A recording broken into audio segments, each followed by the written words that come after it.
Bonjour à tous et bienvenue dans cette vidéo Mams TV. Alors aujourd'hui on va aborder un sujet qui est un petit peu mis de côté en ce moment. Je veux parler de nos paysans. Et là, dans cet article du Télégramme, il est question d'une meilleure rémunération au niveau de nos paysans, de nos agriculteurs, versus les centrales d'achat qui sont hors France, donc qui peuvent dévier la loi Egalim, puisqu'apparemment ce ne sont pas les mêmes contrôles, malgré que ce soit sur le continent et européen et dans l'UE. Donc, voilà. Donc, c'est un article donc, du Télégramme qui date du 13 mars 2024 et qui titre « Meilleure rémunération des agriculteurs, près de la moitié des ventes en grande surface pourrait évincer le droit français. » Alors moi, je sais pas vous, hein, mais j'achète mon lait, moi je prends du lait entier, hein, pas normande pour rien, à Grillet. Voilà. Et j'ai constaté qu'il était moins cher que celui de la marque U, et qu'en plus il rémunérait mieux l'agriculteur. Donc c'est tout bénef. Donc si vous pouvez, si vous buvez encore du lait, comme moi mon café je peux pas le boire sans lait, je ne peux plus le boire sans lait pour être plus précise. Donc du coup j'achète ça, et honnêtement c'est comme la crème fraîche, c'est comme beaucoup de choses, je fais très attention à ce que ça aille réellement le plus possible au producteur. Et c'est indiqué d'ailleurs hein, sur les étiquettes, donc c'est plutôt bien. Voilà, je préfère, et en plus c'est moins cher. Donc honnêtement c'est gagnant-gagnant. Voilà, et on achète français et en plus local. Donc je trouve ça vraiment mieux. Donc, entre 40 à 50% des volumes vendus par la grande distribution en France sont négociés par des centrales d'achat implantées à l'étranger, facilitant le contournement éventuel de la loi française, donc la loi Egalim, qui impose de mieux rémunérer les agriculteurs selon un rapport parlementaire présenté ce mercredi. Cette estimation a été faite par les députés Frédéric Descrozaille, donc de Renaissance, et Aurélie Trouvé, bien le nom, de la France Insoumise. Voilà, c'est pas mes partis préférés, vous l'aurez compris, mais bon. Donc dans le cadre d'une mission pour la loi Descrozaille, sur la base du chiffre d'affaires des groupes négociant avec ces centrales, entre 40 à 50% des volumes vendus par la grande distribution en France sont négociés par des centrales d'achat implantées à l'étranger selon le rapport parlementaire.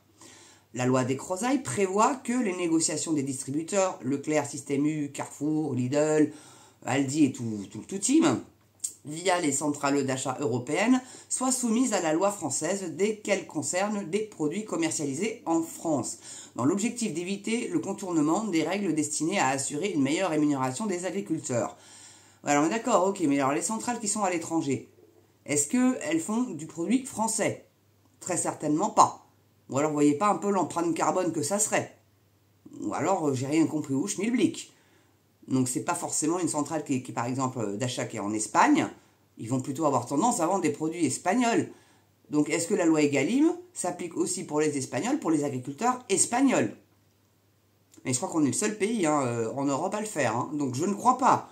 Donc, c'est très opaque ce truc. Et honnêtement, je pense qu'il faut plutôt être un expert dans ce genre de choses. Hein.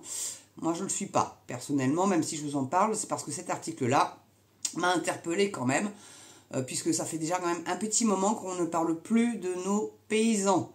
Et là, ils sont bien calmes, mais ils ont peut-être bien raison, parce que vu la conjoncture actuelle entre Russie, Ukraine, Israël, Palestine, il n'y a plus beaucoup de place pour parler des agriculteurs. Alors, il y a un petit scandale aussi sur Sciences Po. Je pense que je vais faire une vidéo là-dessus où c'est franchement inadmissible.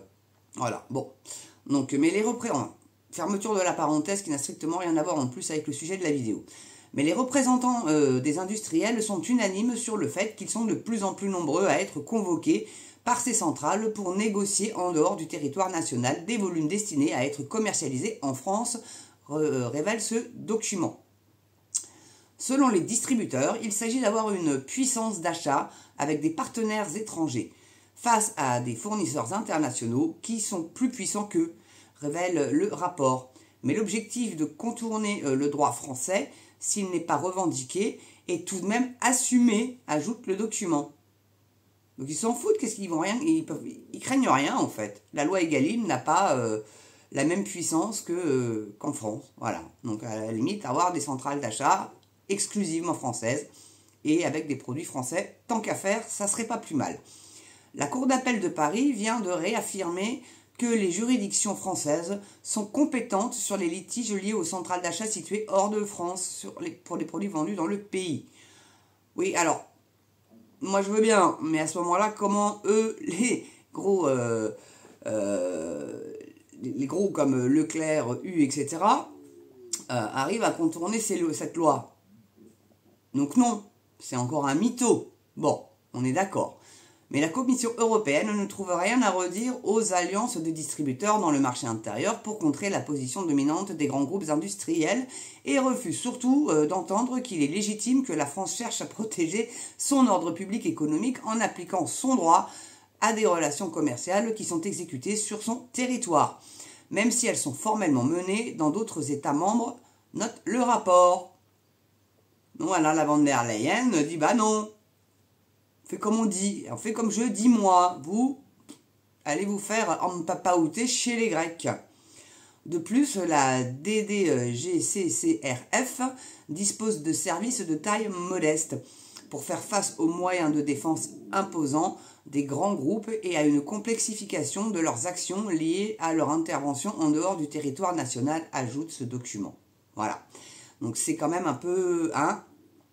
Donc l'estimation faite dans le rapport relève d'une convergence LEC, Institut, alors c'est ILEC, mais c'est vrai que le L majuscule et bon, bref, Institut de liaison des entreprises de consommation, FCD, donc Fédération du commerce et de la distribution, et DGCCRF, Direction générale de la concurrence, de la consommation et de la représentation des fraudes, et de la répression des fraudes, pardon, oui, lapsus révélateur peut-être, a précisé donc Frédéric Descrozaille à l'AFP.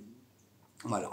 Donc vous avez plein de petits sous-articles là, mais moi ce que je comprends c'est que on peut rien faire finalement, quoi, puisque c'est Madame von der Leyen qui décide que non, allez vous faire voir, parce que moi j'ai décidé que ça serait comme ça, non, votre loi Egalim, elle n'a pas lieu d'être dans les autres pays de l'Union européenne. Meuf, tu veux que tout le monde soit au même niveau, faudrait savoir. Mais le niveau français était quand même le mieux, enfin était, j'emploie le passé, parce qu'au jour d'aujourd'hui, c'est plus tout à fait le cas, on l'a compris quand même, c'est même plus tout à fait, c'est pas tout à fait, c'est plus du tout le cas. On a réellement perdu de notre puissance de parole et on n'a plus de poids, quoi, en fait. On s'est noyé complètement dans cette espèce de magma qu'est l'UE. Et donc on est devenu juste une région de l'Europe. Voilà, et c'est ce qu'ils veulent faire, des États fédéraux, en fait. On serait fédérés, comme... ça marche aux États-Unis, mais c'est pas parce que ça marche aux États-Unis que ça peut marcher sur le vieux continent. On a notre culture, notre mode de fonctionnement, économique, sociétal, etc., qui est complètement différent du leur. Donc je vois pas où ils veulent en venir. En tout cas, moi, ça, je voulais vous en faire parler. Vous en parler, mais ça me perturbe. Ça me perturbe parce que je fais des lapsus à tour de bras, tout simplement parce que, bon, il est un petit peu tôt le matin, je vous cache pas, mais même, enfin, ça m'énerve, quoi. Et nouvelle loi Egalim, comment le gouvernement compte mieux protéger le revenu des agriculteurs?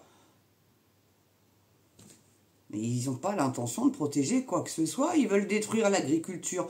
Mais ça, c'est encore de l'électoralisme pour les européennes. Ils balisent, Alors, je sais pas si vous l'avez regardé, vous, l'entretien Macron avec TF1 France 2, moi non, j'ai juste quelques bribes. C'était encore...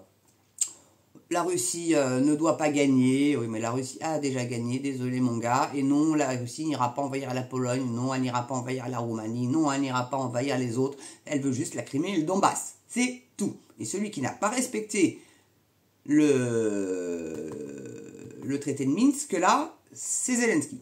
En plaçant ses chars à la frontière du Donbass. C'est clair, c'est net. Poutine n'a fait que de réagir par rapport à cette provocation. Alors oui, Poutine est l'agresseur, on est bien d'accord, mais il y a un provocateur. Voilà, c'est tout ce que je dis. En tout cas, merci d'avoir regardé cette vidéo, et encore merci pour hier soir. Vous étiez un petit peu plus nombreux que d'habitude, j'aimerais bien que ça monte un petit peu plus sur mes premières, mais en tout cas, ça monte un petit peu. Bon, pour info, je ne ferai pas que de la BATM, parce que bon, le sujet va finir par être un petit peu usé, d'une part. Et puis deuxièmement, y a d'autres actus quand même aussi importantes que ça. Voilà mes amis. En tout cas, merci d'avoir regardé cette vidéo. N'oubliez pas le pouce, la cloche, l'abonnement, le petit don, ça serait sympa, la souscription. Je sais, je radote là-dessus, mais c'est vraiment essentiel pour faire monter cette chaîne. Et pour que je puisse avoir du matériel plus correct, là j'ai un petit spot supplémentaire en plus de l'anneau lumineux qui marche à pile. Je vous garantis qu'il y a un budget pile assez sympathique. Surtout que ça dure 2 jours, même si je l'éteins, je le rallume, je l'éteins, je le rallume. Donc c'est une tanasse. Donc j'aimerais bien en avoir un qui se branche en USB, ça serait vraiment pas du luxe. En tout cas, merci à vous d'avoir regardé cette vidéo. Je vous souhaite une belle journée ou une belle soirée selon l'heure à laquelle vous la regardez. Et surtout, très important, prenez soin de vous. Et surtout, portez-vous bien. On est d'accord? Alors ça marche. Allez, je vous dis à très bientôt pour une nouvelle vidéo Maps.